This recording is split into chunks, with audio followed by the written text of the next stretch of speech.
And we continue at 2:06 in the afternoon on the John Phillips Show. Mr. Brandy Wangs in Culver City. John, several of our listeners have emailed us at johnnydon'tlikeshow@gmail.com with an update on Tesla Road Rage Guy. The update on Tesla Road Rage Guy is that someone beat him up in jail. Well, he finally found someone who's filled with more rage than him. If that guy can't behave in his own car, how the hell is he going to behave in prison? Well, something like this could have happened in California prison, but we let him out way early. He was sentenced to 5 years, barely served a year, free to go to Honolulu, assault somebody else, but I guess he pissed off the wrong people inside the Hawaii jail because they beat him up. Well, with all the time he's going to be spending in prison, you'd think he'd start to work on his interpersonal skills. 800-222-5222 is the telephone number, 1-800-222-5222. And right now it's time to open up the California Crime Blotter. If the cashier is dummy. Questions? And Randy, the first edition involves, well, let's call it a birthday suit. It's one thing to have someone break into your house. It's a whole other thing when they do it naked. What is the motivation to nude up when you're robbing someone? Could be drugs. That would be my guess. There are certain drugs that will rapidly raise your body temperature, and so you got to take everything off. I don't know what the deal is, but my social media feeds are now full of people fighting in parking lots. And one of the common occurrences in those fights is that when guys are about ready to throw down, they take off their shirt before they do it. Well, they don't want to get blood on it. Is that the reason? I don't know. I don't know what the motivation is for wanting to strip yourself down before you fight someone in a parking lot. For more on the naked intruder in Echo Park, here's NBC4. New at 11, police arrested a man in Echo Park after he was found asleep and naked in a bed that was not his own. Oh, boy. So he fell asleep while doing it, too? That bed is forever unclean. And now the man who lives there is speaking out about encountering that intruder in his house. NBC4's Darsha Phillips is live in downtown L.A. with the story for us. Darsha. You go to your spare bedroom, you open the door, you see a lump in there. Figure maybe it's the cat under the covers again. You open the covers. Naked man. I think I told you. The guy wasn't naked, but when I lived in Los Angeles County, that happened to one of my neighbors. I was sitting at my dinner table with my laptop out, and I was preparing for the show, and I heard screaming from the courtyard. And I went to the window, and I looked out the window, and I saw that there were police officers in the courtyard, guns drawn, pointed into my neighbor's unit, and they were screaming something at him. And I found out later that my neighbor was home by herself. She had 2 roommates. They were at Coachella, so she was by herself. She thought they came home early because she heard noise coming from the living room, so she didn't think much of it. There was a foul odor coming from the living room that was so strong it went down the hallway and into her room. Turned out to be the BO of a bum who broke into their place and was drinking their booze and fell asleep on their couch. Oh, no. She calls the cops, and that's when I'm sitting at my dinner table and I hear the yelling. Yeah, Carolyn, this was definitely a strange break-in in Echo Park. The intruder didn't steal anything, but he destroyed a lot of things inside the home and then fell asleep naked inside of a bedroom. You know, I feel like we should have a new game. We'll put it on social media where we see the destruction to the inside of a house, and you have to decide raccoon or bum. That would be a hard game to win. As I stuck the key in, I could see the entire kitchen had been ransacked. It was late Saturday night, Mother's Day weekend, when Michael Duarte got back to his Echo Park home after being away for a couple of days. Did some wild animal come into my home and... See, he's playing the game too. A wild animal did come into your home. damage everything. The smashed glass at the back door pointed to a break-in. Someone had broken into my home, robbed me, and had left. That wasn't the case. Michael made his way to the front door, looked through the window into his bedroom, and saw a man sleeping in his bed. Oh! Yeah, you have to get rid of the bed. Completely naked, sleeping in my bed. Oh, boy. Well, apparently he didn't know how to turn the AC on. Hold on, I got to save this. This is one of those things you just want to remember when we do our end of the year drop show. Completely naked. Completely naked, sleeping in my bed. If you play that clip out of context, you could cause some real mischief. Completely naked, sleeping in my bed. I was shocked, like Goldilocks and the Three Bears, and someone sleeping in my bed. Goldilocks and the Three Bums. Like Goldilocks. Maybe it's time to update that fairy tale.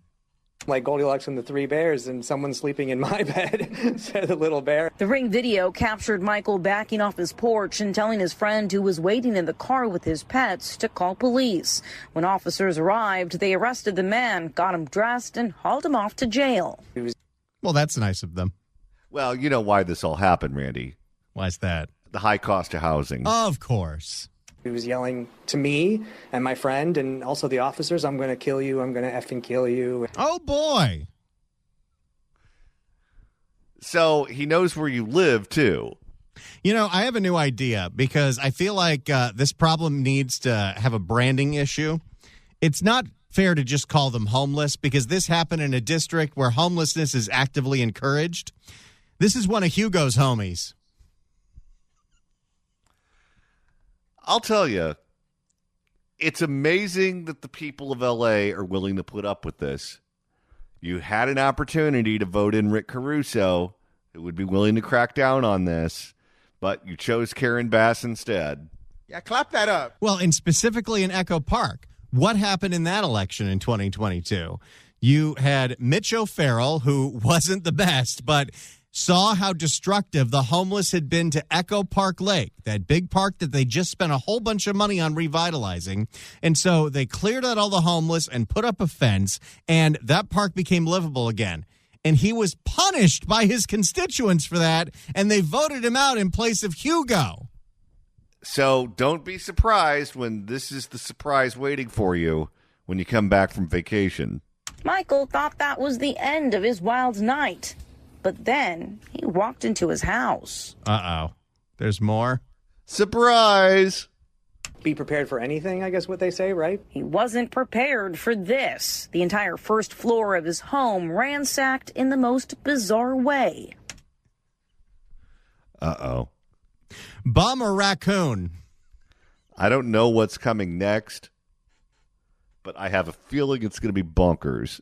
Michael believes the intruder was in his home for several hours and spent a lot of time in the kitchen. He ate a box of ice cream sandwiches.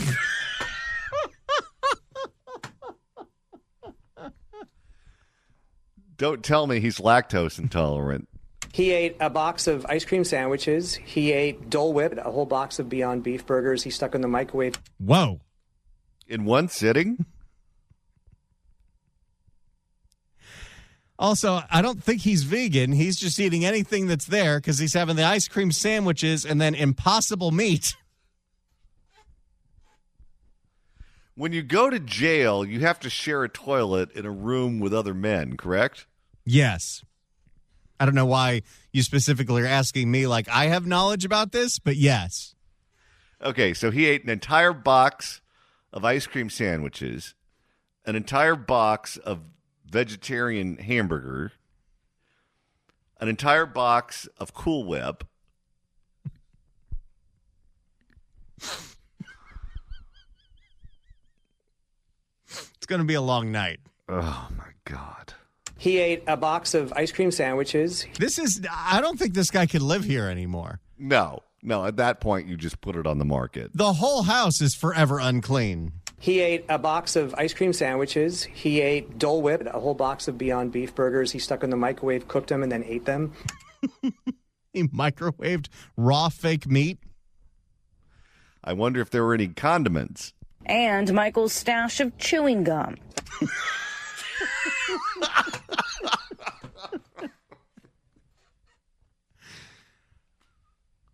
He ate the gum? Double your pleasure, double your fun? Maybe it was Big League Chew. Let's go through this once again. Michael believes the intruder was in his home for several hours and spent a lot of time in the kitchen. He ate a box of ice cream sandwiches. He ate Dole Whip, a whole box of Beyond Beef burgers. He stuck in the microwave, cooked them, and then ate them. And Michael's stash of chewing gum. How much gum did this guy have? An entire box of it, apparently. This bum had a bone to pick with Bazooka Joe. At what point, if you're that high on meth and you've already eaten all of that, at what point do you start to gnaw on the pillows too? And I had a fresh pack with 60 inside, unopened. He opened it up, chewed all of them, and then spit a big wad of gum about this big, the size of a softball, like on my kitchen table. Oh, God!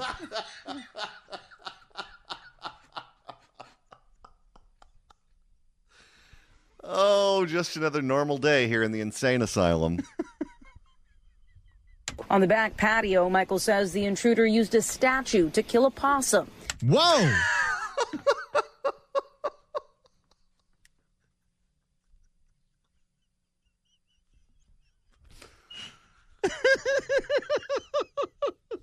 He's killing animals too?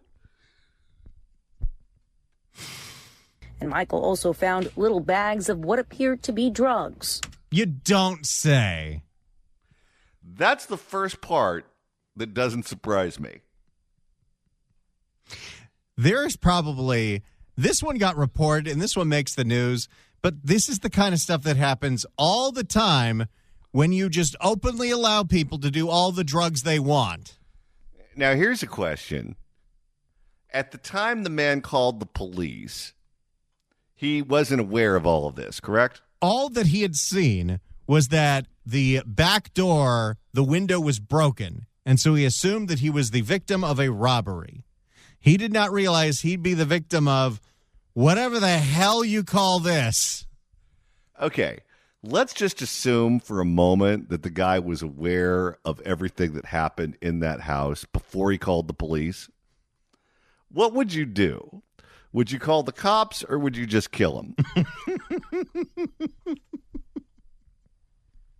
Just while he's snoring, take that giant softball size ball of gum and shove it in his face. Oh, yeah. Shove that gum right in his face, roll up his sleeve, and give him one of those AstraZeneca vaccines. Some sort of white crystal rocky substance. The whole Oh. Well, which one would that be? It's fun. We usually just assume meth with every single crime story because fentanyl is awful, but you pretty much just fold over and are incapacitated. Meth is what makes you do the crazy stuff. And this guy is literally telling us that it's meth. Some sort of white crystal rocky substance. That seems weird. I thought it was the high cost of housing. The whole strange incident has shaken the usually quiet neighborhood and has everyone thinking twice about their safety. It definitely changes how you think about things and how safe you really are. Will it change how you vote in 2026? If this guy continues to vote the way that he probably voted in previous elections, I give up. Now, Michael believes the intruder was homeless and... Oh, you don't say. Boy, he's going out on a limb with that one. You know, the plant closed down, John. Oh, yeah. The guy used to be a normal functioning human being, had a job over at the widget factory, got laid off because of Trump's tariffs, and now he's eating an entire box of Impossible Burgers. And ice cream sandwiches. and 60 sticks of chewing gum. Now, Michael believes the intruder was homeless and got to the neighborhood by bus. There's an end-of-the-line. Oh, wow. There's a metro connection to this story, too. Oh, you don't say. To the neighborhood by bus. There's an end-of-the-line bus just a block away from the house. If you are ever considering moving to Los Angeles County, which I don't know why you would, but, good for you, make sure you do not live anywhere that is close to the end of the line on a bus route or a light rail route or a subway. If you're the end of the line, that's where the homeless end up. That's how Santa Monica went from almost no homeless to overwhelmed with homeless. I'm telling you, if you live in an area and they're going to try to put an end-of-the-line MTA station in your neighborhood, you fight it tooth and nail. If they try to put a homeless shelter in your neighborhood, you fight it tooth and nail. If they try to put low-income housing in your neighborhood, you fight it tooth and nail, and you do whatever it is that you have to do to win. And Michael says that he has seen several transients in the area approaching houses in recent weeks. But did they chew all of their gum? Reporting live from downtown Los Angeles, I'm Darsha Phillips, NBC4 News. Johnny, I have to be completely honest. I was running short on time, and I only previewed about 30 seconds of this story before I decided we're doing it. I didn't know it had all that, and I'm so glad I was surprised by it. That was a wild one. I need a drink. Would you like an Impossible Burger with a side of ice cream sandwich? Nope. Take a pass on that. If you'd like to email the show, you can do so at johnnydon'tlikeshow@gmail.com. That's johnnydon'tlikeshow@gmail.com. And Randy, with the end of the show quickly approaching, if you want to continue listening to us after we sign off at 3, that's easy to do. Like, I highly recommend you download today's 2 o'clock hour so you can dissect that last story with every single detail. Completely naked, sleeping in my bed. Let's go to Dave in Newport Beach. Dave, hello. Hey, guys, love the show. Listen every day. You guys make me laugh. So, John, the reason why guys take their shirts off when they fight, because I did this when I was a punk kid, so they don't get a hold of you and throw you around. They have nothing to grab onto. That's why they take their shirts off. Ah, that would make sense. Yes. So unless you've been in street fights, you wouldn't know. I see. Well, thank you so much for clearing that up. See, that wouldn't work for me because they could just grab onto my love handles. Maybe that's why guys stopped growing rat tails after the 80s ended. I think I told you, I used to go to this brunch where the woman who would perform at the brunch and was a massive conspiracy theorist, she sported a rat tail. The one who started the event by saying, well, I just got out of Facebook jail. Yes.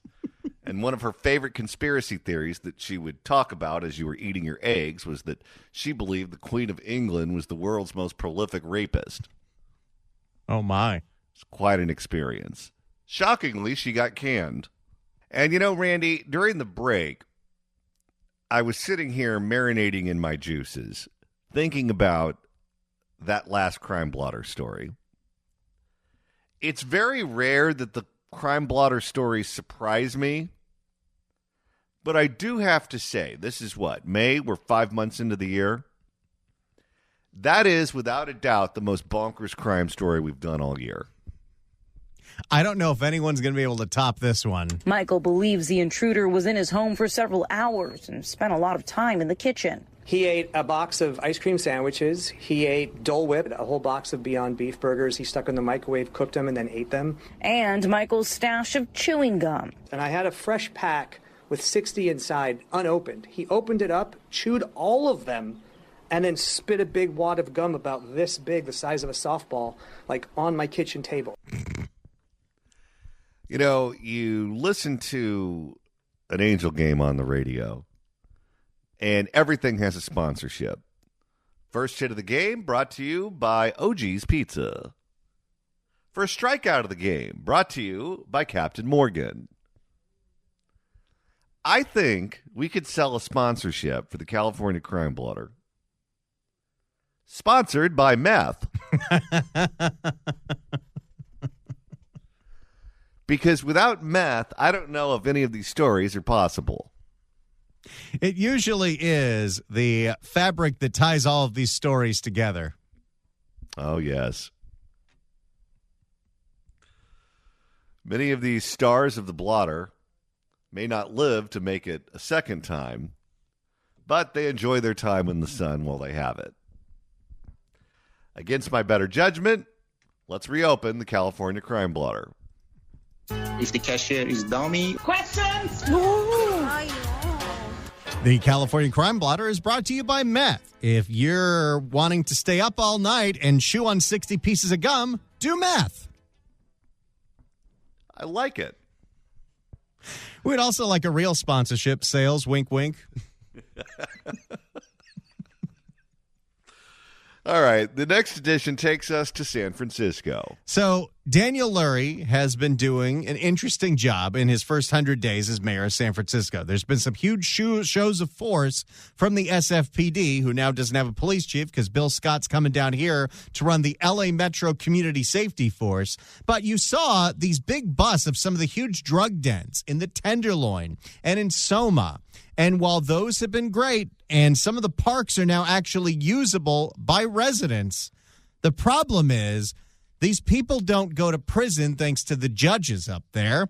So they get out and they just move to a different part of San Francisco. And the drug den problem has now migrated to the Mission. So if you live in the Mission, surprise, it's a boy. Actually, it's a bunch of them, and they're all on meth. For more, here is KPIX. Good evening. Tonight, frustration in San Francisco's Mission District stemming from the city's aggressive crackdown on open-air drug markets. Police have been zeroing in on the 16th and Mission BART Plaza, where drug use has been rampant. But neighbors tell our Cara St. Cyr the problem is now getting pushed into other parts of the neighborhood, in some cases just outside people's front doors. Oh, no. Could you imagine if you lived in a neighborhood that was fine and then they started shaking the Etch-a-Sketch and all the druggies start moving to different neighborhoods and your neighborhood is the neighborhood they end up moving to? You know, Brooke Jenkins might have to just cut her way around the entire California legal system and take all of her cases federal because this is not going to fly. No, or Newsom needs to appoint Judge Judy to the bench or something. What we've been seeing here in our neighborhood is just deteriorating. 16th and Mission is unrecognizable to Roberto Hernandez. People coming here to sell fentanyl, to use fentanyl. The number of people who are sick, who are addicts, are now living on our streets in our neighborhood. A lifelong resident of the Mission, Hernandez says attempts to clean up the city are pushing crime and homelessness into the heart of his district. That's not how this is supposed to work. Is Roberto Hernandez a pitcher for the Indians? And now I think they're called the Guardians now, John. I see. And now it's hell. And that police presence is doing little to stop open drug use or illegal street vending. Well, the street vending's a whole other issue because thanks to a bill from Ricardo Lara when he was in the state Senate, police legally can't do anything about illegal street vending. When it comes to the open-air drug markets, we assume there is something that can be done about that. But if the prosecutions go nowhere, they end up back out on the street. Even if you make the arrest, even if Jenkins charges, if the judges don't do anything about it and slap these people on the wrist and don't want to turn over the Honduran drug dealers to ICE, it's just going to move into different neighborhoods. Boy, Ricardo Lara really has left his mark on the state, hasn't he? I'm very kind of sketchy. Like a fastball right between the eyes. So you go right up the street or that way in the alleys and in the side streets. That's where a lot of them have moved. They used to be here on the plaza. So it was great that they put this RV here and they got the police out here, but they just moved a block away. The city's This is how desperate this neighborhood is. They're welcoming an RV. Well, that's a police RV to make sure that the homeless don't take over that plaza where the BART station is, but they just move one street over into the residential neighborhood. Like that's any better. The city started cracking down on crime hotspots with police raids. 16th and Mission was raided back in March, where police made 4 arrests and confiscated an ounce of drugs. Since then, an ounce is a lot. Yeah.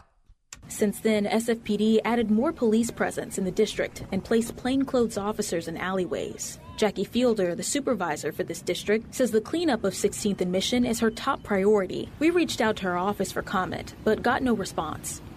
Sounds like it's a real priority. Oh, she's right on top of it. Philomena, a store owner near the plaza, says the problems of 16th and Mission made it to her storefront. I've had instances where I felt unsafe. Yeah, a number of times for sure. I would say maybe like 4 times where it was significant. She says significantly unsafe. Well, based on the description, wouldn't that be your assumption?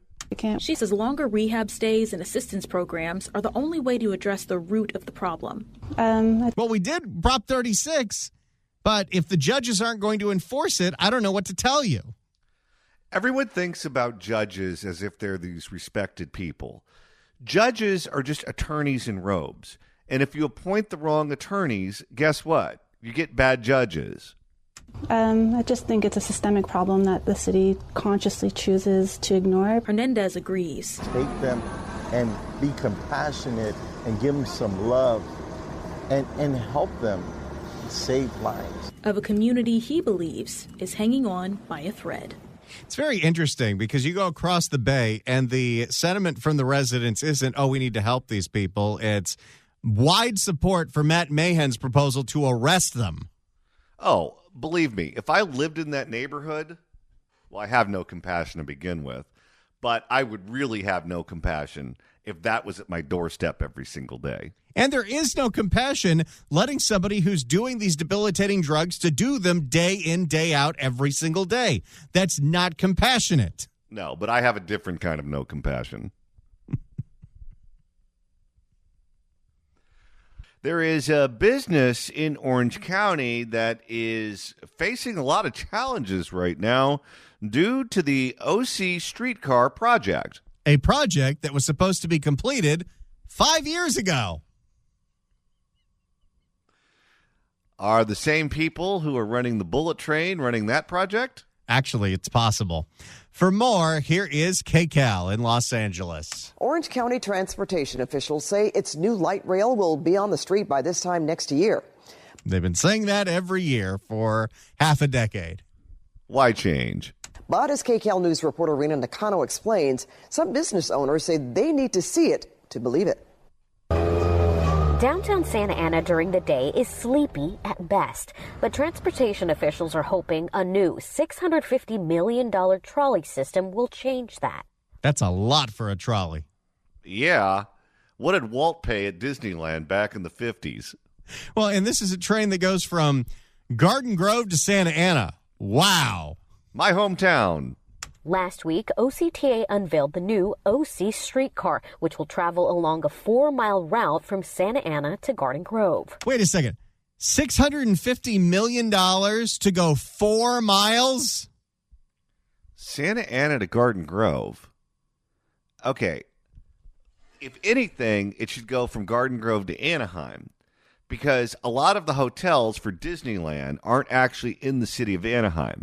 They're in the city of Garden Grove. Because every time we would be broke, we'd vote to raise the bed tax so all the tourists would have to pay our bills. Daniel Berrigan's family has operated Charlie's Tattoos for 24 years in downtown Santa Ana. She says she and fellow business owners along the historic 4th Street corridor were excited when they were originally promised that the streetcar will be up and running in 2021. And let me tell you, as someone who just got off a cruise ship, I can assure you that the tattoo business is flourishing. It doesn't matter if it's a local project in Orange County or a massive state project in Fresno.